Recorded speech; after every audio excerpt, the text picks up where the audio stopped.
10-minute EMOM, you need to pick a number of push-ups to do every minute. So this should be roughly 30 to 50% of your max test. So pick somewhere in there, adjust if you need to. You're going to hit that number every minute for 10 minutes. I would try and make sure from the start it's something you can do unbroken.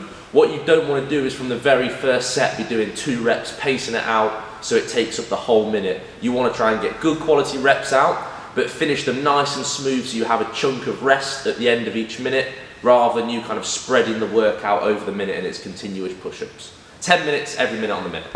So 12-minute EMOM. On your first minute, you're doing goblet split squat on one leg. I'd probably start with your weaker leg. For this one, both feet on the floor. Make sure you're pushing that front knee as far forward as you can. Sometimes we say to keep it back over your heel. For this one, we want you really going big range of motion. Make sure your knee's coming out over your toe. So first minute will be one leg, other minute will be your other leg, and then your third one will be Russian twists. So on the floor, dumbbell, nice quick movements with these. Still needs to be under control, but you're not doing a pause at either end. So make sure chest faces towards your dumbbell. It's a controlled rep, but you're moving constantly the whole time, there's no rest. So a little bit of arms, you have a 10-minute EMOM. First movement, overhead tricep extension.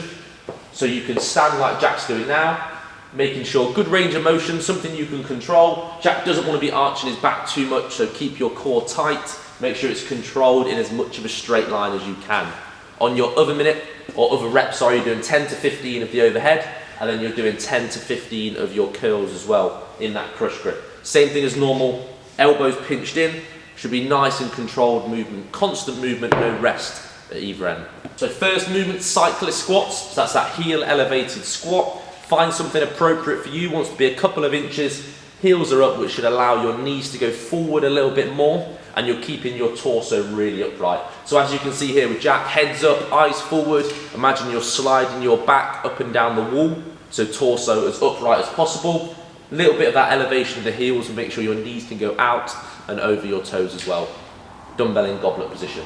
Your second movement is either going to be a jackknife or a V-up, depending on the difficulty for you. You want to make sure if you're doing the V-up, it's more explosive, and you're driving your feet towards your hands and it is a strong crunch. Really important, make sure at the bottom phase, you're not allowing your back to come off the floor. So you should still be keeping tension in your core at the bottom, the same way if Jack does his jackknife now. So he's very slightly keeping a crunch at the bottom. What he's not doing is extending all the way, letting his rib cage come up.